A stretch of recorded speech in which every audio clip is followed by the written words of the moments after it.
Updated, my 24F boyfriend, 26M of 1.5 years, just scheduled and paid for a cosmetic medical procedure for my lady regions without my knowledge or consent. What now? Hello all, my boyfriend and I have been together for a year and a half. Overall things are good. Occasionally he has been overbearing, but he's working on it and has made great strides of improvement. We've lived together for around 6 months. The background. I have a mole on the outside of my vagina. It's about the size of a pencil eraser. It's never been a problem for me, and I don't mind it. It's hidden in even the skimpiest of bikini bottoms, doesn't hurt or get in the way of anything, isn't lumpy, doesn't grow any weird hair, etc. It's just a harmless little bump on the side of my vulva that I've had since I was born. Even when I'm entirely naked, it isn't visible unless my legs are spread. So it's the kind of thing only me and my sex partners have ever seen. I've had an inkling that my boyfriend has never been a fan of this mole, but he won't admit that. Sometimes he'll absent-mindedly rub it between his fingers with his nose crinkled, like an expression just short of disgust. But when I asked him about it, 2 different times, he insisted the not quite disgusted facial expression was unrelated. I assumed that he didn't like it, but knew it was none of his business or concern, and probably didn't want to say it because he didn't want to sound rude. He's asked me once if I've ever thought about removing it, to which I replied that it's always been a part of me, and I wasn't interested in removal. The problem.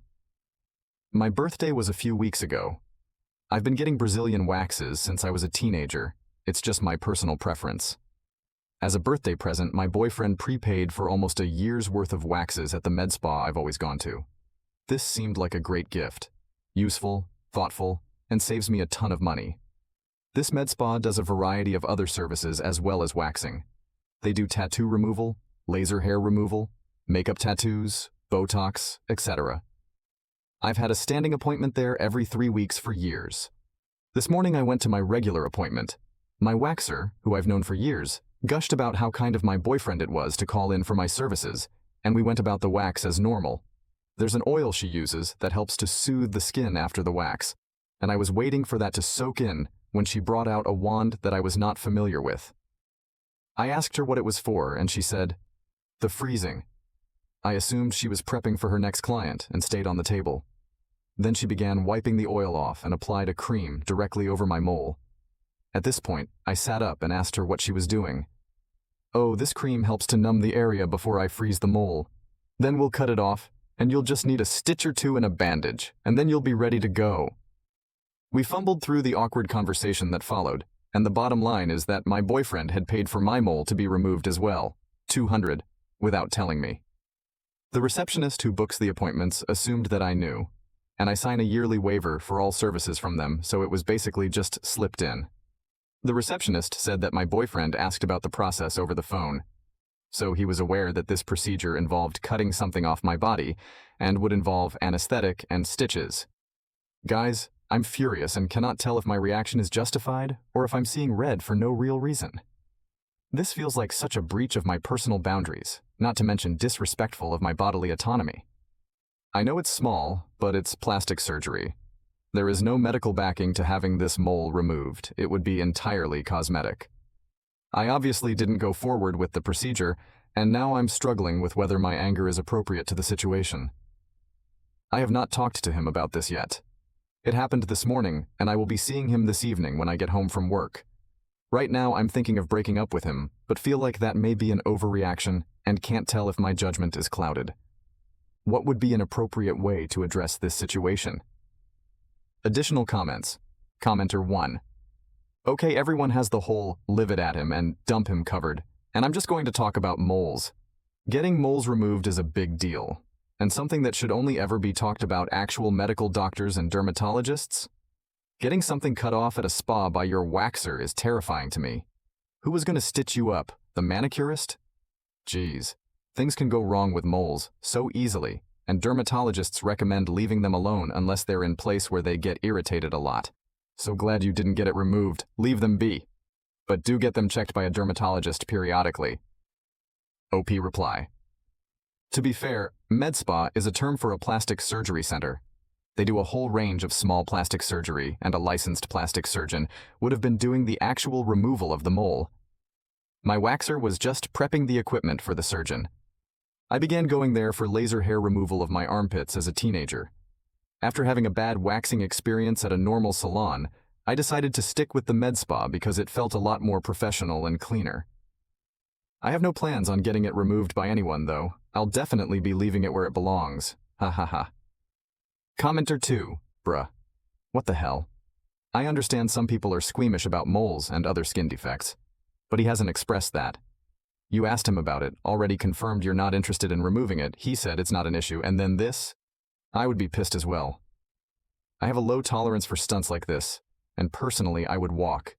He's blatantly ignored your wishes, and I guess he was hoping that you'd either A, be so happy and grateful that your BF wants to make you better, gag, or B, you'd realize how much he doesn't like it, and out of embarrassment or the duty of being a good GF would go through with it. Good riddance to that $200, jerk. OP reply. The thing that sucks is that I considered the second option for longer than I'd like to admit. I suddenly felt very ashamed and ugly and like it needed to be fixed. I started crying a little and felt so stupid. Now that I've had a few hours to think about it, I think I'm most upset at how it made me feel. Now for the update. First off, I just wanted to thank everyone for their support and validation of what I was feeling. I was second-guessing myself and feeling like I was overreacting, but after more reflection and what happened later on in the evening, I feel so vindicated in my anger. I got home, and he nonchalantly asked me how my appointment went. I managed to stay calm and told him how angry I was that he had tried to arrange for the mole to be removed without my consent, knowledge, especially because I found out that he was informed while booking the appointment that it would involve anesthetic and stitches. He said that he wasn't sorry because he thought he was doing me a favor by forcing me to bite the bullet and get it done. He said the only thing that he was sorry about was signing my name on the waiver because he knows he should not have done that. Record scratch. Wait, what? At my appointment, my waxer had said something along the lines of, "But you signed the waiver?" when I was blindsided by her prepping for the mole removal. She was confused that I was not aware of the mole removal plan. I had assumed she was talking about the waiver I had signed just a few weeks ago, that I have to sign every year for my services performed at the med spa. I was in a hurry to get out of there, so I didn't press further, just made it clear that I did not want a mole removal and gathered my clothes and left. As it turns out, she was not talking about the annual general waiver.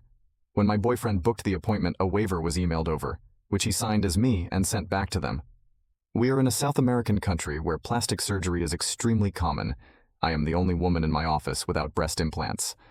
I was born in America and haven't quite subscribed to this aspect of the culture. So things are a lot more lax here than I imagine they are in the US. So not only did he schedule and pay for plastic surgery on my vagina, he forged my signature on a legal document giving permission for it to be done. There is no coming back from this, and I told him so. He started crying and saying that he just wanted me to be the most beautiful I could be. Thankfully, I was too angry to cry in front of him, and I just told him to leave. He packed some clothes, and I put the rest of his belongings in a detached garage that he has a key to. I made him leave his house keys and told him that the garage locks would be changed by the end of the week. I own the house and am changing the locks on the doors this evening, except for the garage. I'm giving him this week to clear out the rest of his things from there. I have him blocked on social media and feel very refreshed, like a weight has been lifted. I'm sure I will be hurting later and missing him, but this showed me a side of him that I absolutely cannot live with. I may not be as tan or as smooth or as busty as all the women around here, but I deserve better. I know that much. And now, my mole and I are going to settle down with a bottle of wine and download Tinder. Thank you again for everything. Story 2. Update. Am I the a-hole for refusing to forgive my ex-best friend and other friends even after 6 years later? I, 28F, used to be best friends with Anna, 28F, since high school. She was popular and outgoing, while I was the introverted, nerdy friend. In high school, I had a crush on Ethan, 28M, but I assumed he'd prefer Anna, so I stayed out of it. They started dating, and I supported her with reluctance because of their toxic, on-and-off relationship. Over time, I grew to dislike Ethan because he was rude and mean. They broke up when we were 21, but got back together with him a year later, and eventually got engaged at 23. 3 months before the wedding, Ethan drunkenly called me, asking why I rejected him. I dismissed him and said he was drunk and ended the call. The very next day, I was kicked out of group chats and ghosted by everyone else in our friend circle. When I texted my friends to ask what happened, they gave me the silent treatment. When I reached out to Anna, I found myself blocked. Desperate, I even tried calling Ethan, but my number was blocked too. I had no idea what I'd done wrong, and I wished anyone would tell me. That week was hell. Anna's silence hurt the most because, at the time, she meant everything to me. I barely slept, battling panic attacks at night while trying to keep it together for class during the day. If not for my supportive roommates who helped me through my panic attacks, I don't know how I would have made it through. Anna and I attended the same local university but took different courses. I waited for her outside her class. When she came out with her friends, I pulled her aside and asked what was going on. She accused me of being a fake friend who tried to steal Ethan. I denied her accusation and asked for proof, but she went silent and left. They didn't unfriend me on Facebook, but kept posting about their hangouts and the bridal shower, along with indirect jabs at me. I eventually deleted my old account and changed my number. I slowly rebuilt my self-esteem and moved on. I recently created a new Facebook account. A few days ago, I was added to a group chat for our upcoming reunion, which I had no idea about. They greeted me, calling me class president, as if they hadn't shunned me 6 years ago. I left the group, but they messaging me. Anna kept calling, so I finally picked up out of annoyance. She told me that she was sorry for everything and wished for me to come to the class reunion party. The party didn't seem to be complete without the class president every year. She told me that she divorced Ethan after 2 years of marriage. She tried to reach out to me but couldn't find any of my socials or contact info after we graduated. I asked her why she was telling me all this when she was not important to me anymore. She cried. I ended the call and continued ignoring their messages on Messenger. My family says forgiveness is for my own peace and that it doesn't mean forgetting. But I don't feel anything anymore, only indifference. I don't owe them anything to ease their guilt. So, am I the a-hole? P.S. I originally posted this in the other main subreddit, but it was deleted. I was advised to share an Am I the a-hole relationship instead. Unfortunately, I'm unable to reply to those who leave encouraging comments. I share it here because I needed advice too. Even now, I still wonder why I was ghosted and shunned like that. I want to know the truth, but I'm not sure if I can trust any of them. Now for the update. I wanted to edit my previous post, but it's already too long. Just a quick disclaimer. I created my Facebook account 2 weeks ago after mustering the courage from my past trauma. I used fake names and ages for anonymity. In reality, we're all 29. My friendship with Anna fell apart when I was 23, and now, 6 years later, we're 29. I know no one has noticed this so far, but I just wanted to clarify. Some people from my previous post suggested that I reach out to Ethan. However, before I could do so, he reached out to me first. Yesterday, I received a friend request from him, along with a message saying hi in my messenger. So we talked. He invited me for a coffee this weekend so we can talk about it.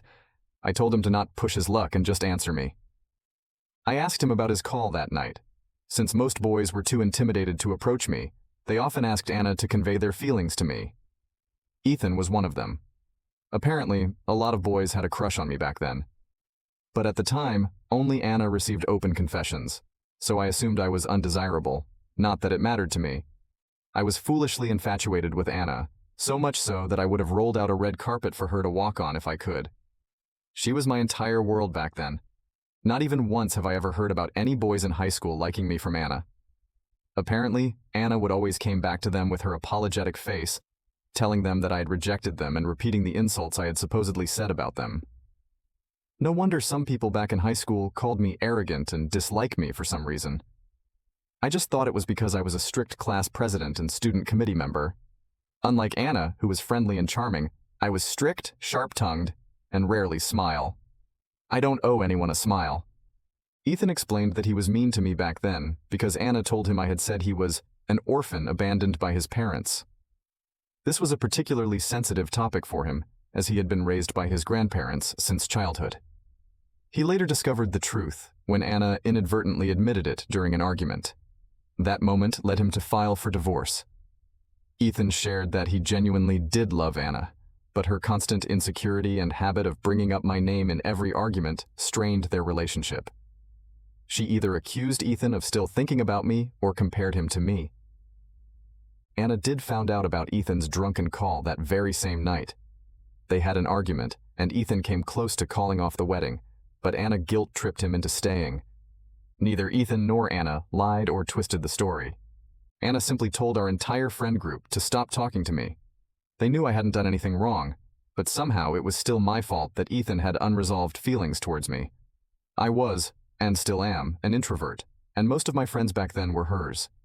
It wasn't surprising that they followed her lead when she turned against me. They were always her friends, not mine. Anna and my ex-classmates then painted me as a villain to the other friends from high school.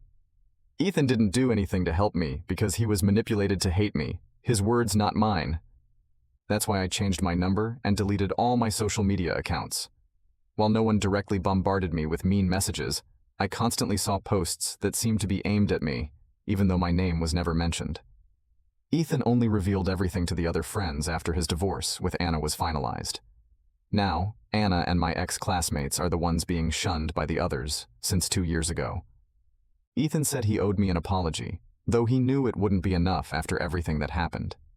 While he never smeared my name, he stood on the sidelines and did nothing simply because I rejected him and called him an abandoned orphan during high school.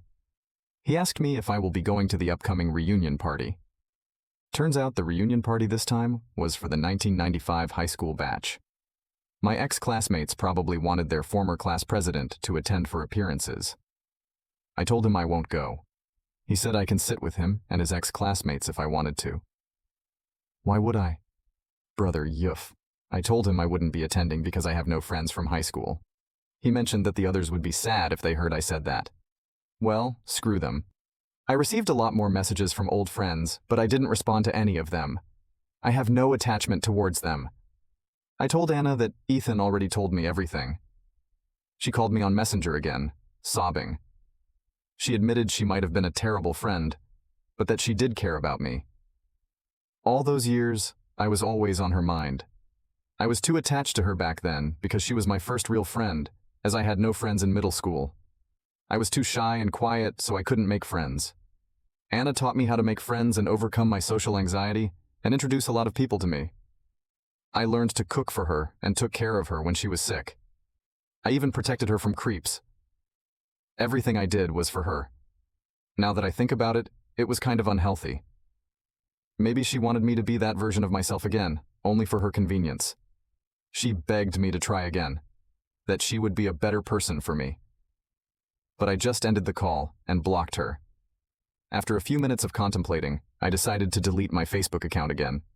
I have a feeling that if I didn't, they will keep on bothering me. I'll settle with a fake account.